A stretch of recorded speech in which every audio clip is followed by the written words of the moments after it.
जय Shri Krishna everyone, welcome to TY classes. आज हम पढ़ेंगे क्लास 8 का 6 चैप्टर का रिप्रोडक्शन इन एनिमल का एक टॉपिक है। तो क्लोनिंग क्या होती है? पर्टिकुलर अगर वर्ड की बात करें तो क्लोनिंग क्या है? एग्जैक्ट कॉपी का फॉर्मेशन होना, एग्जैक्ट कॉपी का फॉर्मेशन होना। तो फॉर्मेशन किस तरीके से होगा, यही हम उसके बारे में पढ़ेंगे। और ये क्लोनिंग जो है वो क्या है?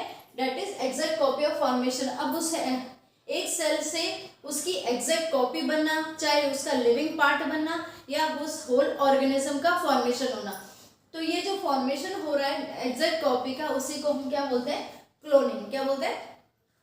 क्लोनिंग। अब इस क्लोनिंग से नॉर्मली क्या होता है कि स्मॉल ऑर्गेनिजम्स में इस सेक्सुअल रिप्रोडक्शन के थ्रू क्या एग्जैक्ट कॉपी बन जाती है, लेकिन हायर ऑर्गेनिज्म में ऐसा नहीं है। बाय फ्यूजन जो है वो बाय फ्यूजन क्या होगा, उनका रिप्रोडक्शन होगा और उनकी जेरोक्स बनेगी। उसमें कैरेक्टर्स जो होंगे वो मिक्सअप होंगे, कुछ मेल के कैरेक्टर्स होंगे, कुछ फीमेल के कैरेक्टर्स होंगे। लेकिन यहाँ हम बात कर रहे हैं कि एक डॉली का क्या है कि इन विट्रो प्रोडक्शन हुआ है एक डॉली का। डॉली क्या है? एक शिप का नेम है जो कि साइंटिफिकली प्रोड्यूस हुई है। अब साइंटिफिकली किस तरीके से हुई इसके बारे में हम बात करेंगे। ये सबसे पहले क्या हुआ, एक सेल की टोटली जेरोक्स कॉपी बनती है और उस जेरोक्स से क्या होता है, इस जेरोक्स से सेल भी बन सकता है, लिविंग पार्ट भी बन सकता है और कंप्लीट ऑर्गेनिज्म भी बन सकता है। तो फर्स्ट एक्सपेरिमेंट जो किया था वो विल्मट ने किया था, रोजलिन इंस्टीट्यूट से जो बिलोंग करते थे स्कॉटलैंड में। तो इन्होंने क्या किया, एक शिप का फॉर्मेशन किया जिसका नाम रखा गया था डॉली। अब इस डॉली का बर्थ जो हुआ था वो 5 जुलाई 1996 में हुआ था। इन्होंने क्या किया, इन्होंने और इनके कलीग ने क्या किया, एक शिप लिया और एक ईवी ली, यानी स्कॉटिश ब्लैकफिश ईवी ली, और ये दूसरा क्या लिया, फिंक डॉर्सेट शिप लिया। तो इस शिप के जो मेमोरी ग्लैंड्स होती है, इन मेमोरी ग्लैंड्स की सेल में से न्यूक्लियस निकाल दिया, जो कि न्यूक्लियस नॉर्मल था। अब ये नॉर्मल न्यूक्लियस था यहाँ पर, और ईवी में से क्या किया, एक एग लिया, इनके एग लिए, एग में से क्या किया, न्यूक्लियस रिमूव कर दिया। अब यहाँ न्यूक्लियस नंबर ऑफ न्यूक्लियस जो थे वो जस्ट डबल थे और यहाँ जस्ट हाफ थे।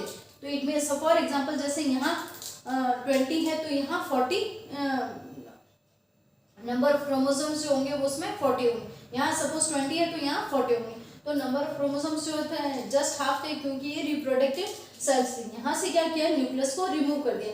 अब रिमूव करने के बाद क्या हो गया, मेमोरी ग्लैंड से जो न्यूक्लियस गया था वो इस एग के अंदर इंसर्ट कर दिया। इंसर्ट करने के बाद क्या किया, इंसर्ट करने के बाद क्या हुआ, ये एक नॉर्मल एग सेल की तरह, ये एक नॉर्मल जाइगोट की तरह फंक्शन करने लगी। इसी जाइगोट को उन्होंने क्या किया, इस ईवी की बॉडी के अंदर ट्रांसफर इम्प्लांट कर दिया। इसी जाइगोट को क्या किया इन्होंने, ईवी की बॉडी के अंदर इम्प्लांट कर दिया। लेटर ऑन वही जाइगोट का जो वो कंटिन्यू ग्रोथ होता गया, और उसके बाद क्या हुआ, एक शिप का फॉर्मेशन हुआ जिसे उन्होंने नेम दिया डॉली। अब इस डॉली की स्पेशलिटी क्या थी, that is the exact copy of ship, not EV. EV के अंदर ग्रोथ जरूर हुई थी, लेकिन यहाँ क्या था कि ये जेरोक्स कॉपी जो थी वो टोटली शिप की कॉपी थी। क्यों? क्योंकि यहाँ पे न्यूक्लियस जो ट्रांसफर हुआ था वो शिप से हुआ था, क्योंकि शिप में क्या था, न्यूक्लियस जो था, न्यूक्लियस से ही क्या है जेनेटिक मटेरियल ट्रांसफर होता है। तो यहाँ क्या था, ये जेरोक्स कॉपी जो बनी वो डायरेक्ट शिप की बनी। अब इसी शिप से क्या हुआ, ये शिप का फॉर्मेशन हुआ।